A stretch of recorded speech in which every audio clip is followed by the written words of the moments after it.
Danes v Pomurskem dnevniku večje količine vina ostajajo v kleteh. Konec prepovedi gibanja med občinami. Lahko bi našli boljše rešitve.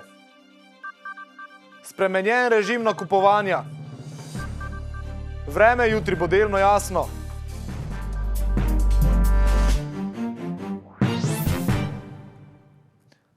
Spoštovane gledalke, cenjeni gledalci, lepo pozdravljeni. Zaradi zaprtja gostiln, vinotočev in turističnih kmetij po vinskih kleteh ostajajo večje količine vina. Prodaja je marsikje povsem zastala, vinogradniki pa se sprašujejo, kaj bodo z vinom. Kmetijsko-gozdarska zbornica razmišlja celo o pobiranju še nedozorelega grozdja in predlaga državi, da vino odkupi in ga predela v etanol za razkužila.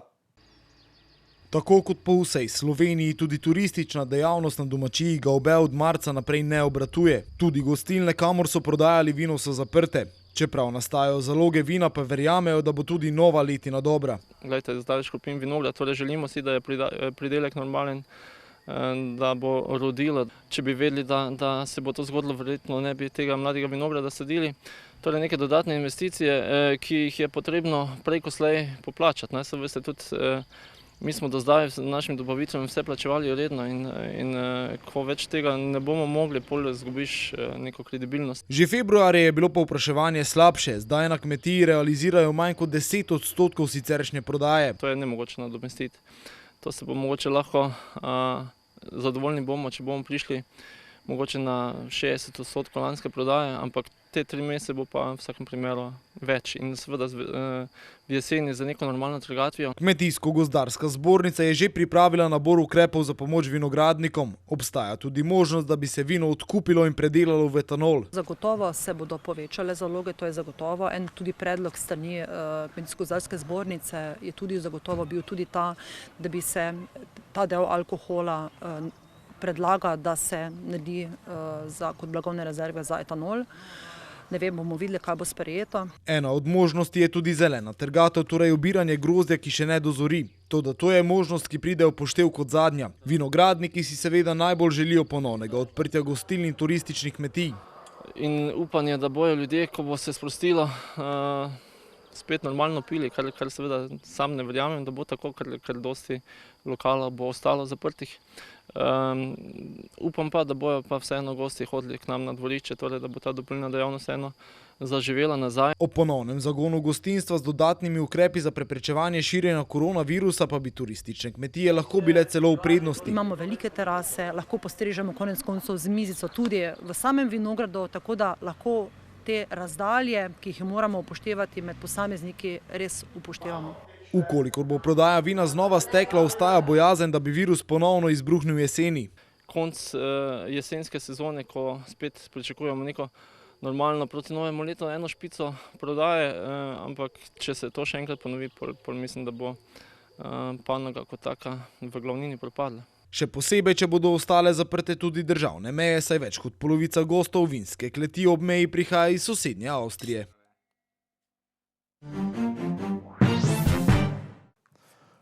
Na današnji tiskovni konferenci o aktualnem stanju glede epidemije koronavirusa v Sloveniji je bilo govora tudi o tem, kdaj bi lahko bilo konec prepovedi gibanja med občinami. Poglejmo si, kaj je povedal vladni govorec Jelko Kacin. No, vlada bo imela kar nekaj možnosti, danes se bo odločila za tisto, ki bo najbolj ustrezala v tem trenutku epidemiološki sliki v Republiki Sloveniji. Kot veste, ta ni po celi državi enaka, pa tudi občine po celotni državi niso enako velike. Obstoji še ena možnost, ki ni bilo izrečena v tem vprašanju. Imamo tudi upravne enote. V Sloveniji je 58 upravnih enot in če pogledate velikost upravnih enot, tako za starejšo generacijo, pred 30 leti je imela Slovenija 60 občin. Jaz prihajam iz občine Kranj, ampak včasih je ta občina Kranj bila bistveno večja in če bi razširili možnost gibanja na upravno enoto, bi lahko v Kranju šli do Jezerskega, Preddvora, Naklega, pa tudi v Šenčur in Cerklje.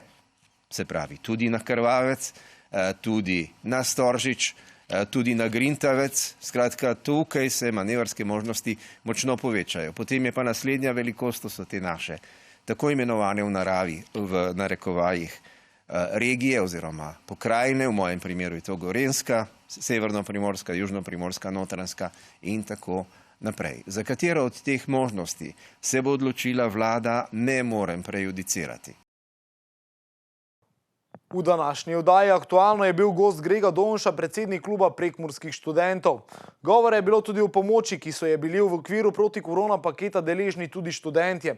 Poglejmo si kratek izsek, več pa danes ob 18:15. Ja, ta zadeva je nekoliko bolj kompleksna in sicer sam sem mnenja, da je to neka tista varna rešitev vlade, predvsem zaradi tega, ker se pač izognejo vsem možnim komplikacijam. Kar se tiče same zadeve, je tako, da pač sicer študentje dobijo 150 €, vendar je to nek pavšalni znesek, ki lahko zadostuje potrebam, lahko pa ne zadostuje potrebam. Saj vseeno, recimo, jaz osebno bi bil definitivno bolj zadovoljen, oziroma raje bi videl, da bi vlada nagovorila konkretne potrebe oziroma konkretne izpade dohodkov študentov v smislu recimo že same letne in polletne vozovnice, da bi nagovorili recimo, da bi dobili študentje nazaj delež tistega, kar so preplačali oziroma niso izkoristili. Potem tudi, da bi se izračunal točen izpad recimo glede bivanja, glede hrane oziroma študentskih bonov, da bi se nagovorile tudi te potrebe, torej kako recimo zdaj, ko bo najverjetneje študentsko leto trajalo celo leto, glede na to, da se bodo izpiti in vse skupaj zamaknili, pa tudi predavanja bodo najverjetneje trajala nekoliko dlje. Bodo recimo, kolikor bomo spet imeli možnost iti v študentska mesta, da bi lahko študentje koristili študentske bone celo leto, da bi jih lahko koristili večkrat na dan, se vseeno to predstavlja neko subvencionirano varno rešitev za prehranjevanje. Predsednica Evropske komisije Ursula von der Leyen je opozorila, da v času postopnega oživljanja gospodarstva ne bi smeli pozabiti na pomen aktivnosti v boju proti podnebnim spremembam.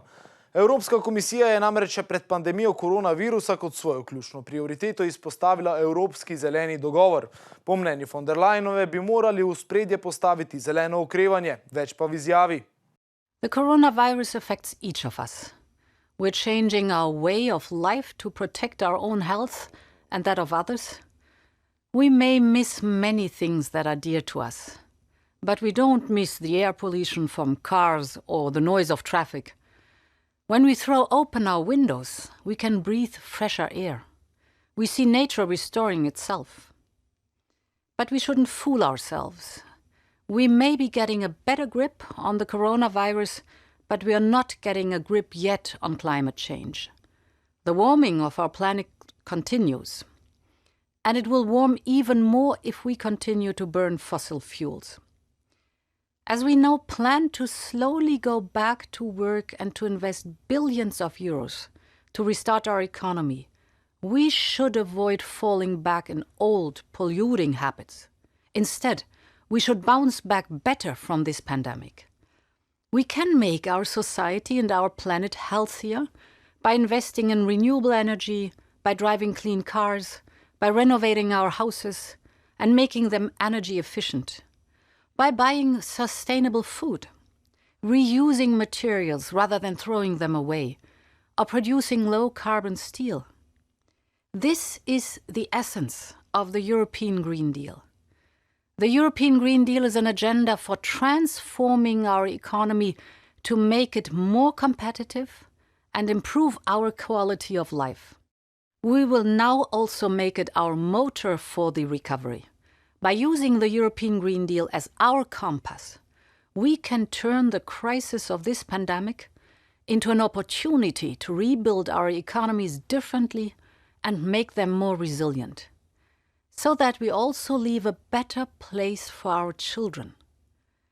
With a green recovery, we will come out of the crisis stronger and healthier. Vlada je na dopisni seji odpravila ukrep, ki s časovnim okvirom omejuje nakupovanje starejšim od 65 let. Tudi izkazovanje z osebnim dokumentom po novem ni več potrebno. Spremenjen ukrep se primarno nanaša na ranljive skupine, med katerimi so invalidi starejši od 65 let in nosečnice. Tako je vlada prodajalnam naročila nov enotni časovni okvir, ki je namenjen nakupom ranljivih skupin potrošnikov, in sicer od 8 do 10 ure. Priporočajo, da ranljive skupine še vedno opravljajo svoje nakupe v času, ki je namenjen samo njim, ker druge skupine potrošnikov takrat ne opravljajo svojih nakupov. Kljub temu pa lahko zaradi postopnega sproščanja ukrepov starejši od 65 let, enako kot druge ranljive skupine, nakup opravijo tudi izven tega časovnega okvirja v preostalem delu obratovalnega časa prodajalne. S tem je vlada določbo o izkazovanju starosti odpravila. Še vedno velja, da so trgovine in prodajalne ob nedeljah in dela prostih dneh zaprte, z izjemo bencinskih servisov in lekarn. Vlada je zato z namenom preprečevanja gneče v prodajalnah v času pred in po prvomajskih praznikih določila, da so prodajalne, ki v pretežni meri prodajajo živila, lahko v nedeljo dne 3. maja odprte od 8 do 13 ure.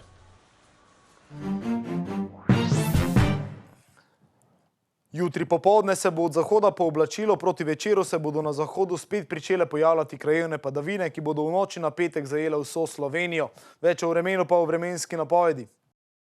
Danes smo imeli oblačen dan s temperaturami okrog 21 stopinj Celzija. Opoldne ste v Krajinskem parku Goričko namerili 13, v Radencih 18, v Murski Soboti 19, v Lendavi pa 21 stopinj Celzija. Jutri bo sprva precej jasno z nekaj jutranje megle. Popoldne se bo od zahoda pooblačilo in proti večeru se bodo na zahodu spet pričele pojavljati krajevne padavine, ki bodo v noči na petek zajele vso Slovenijo. Ponekod bo pihal jugozahodni veter, na morju jugo. Najnižje jutranje temperature bodo v severovzhodni Sloveniji, v Murski Soboti in Mariboru okoli 10, dnevna pa od 21 do 23 stopinj Celzija. V petek in soboto bo spremenljivo do pretežno oblačno, pojavljale se bodo krajevne padavine, deloma plohe in posamezne nevihte. Temperature v naših krajih se bodo zjutraj gibale od 7 do 12, čez dan pa od 18 do 21 stopinj Celzija. Spoštovane gledalke in gledalci, ponovno vas pozivamo k upoštevanju nasvetov strokovnjakov in ukrepov vlade. Zato si redno umivajte roke, kašljajte in kihajte v robček ali rokav, redno zračite prostore, izogibajte se socialnim stikom in ostanite doma. Vse, kar je potrebno, pa boste vsak dan sproti izvedeli v Pomurskem dnevniku. Hvala, ker ste bili z nami, v našo družbo pa ponovno vabljeni prihodnjič. Bodite z nami.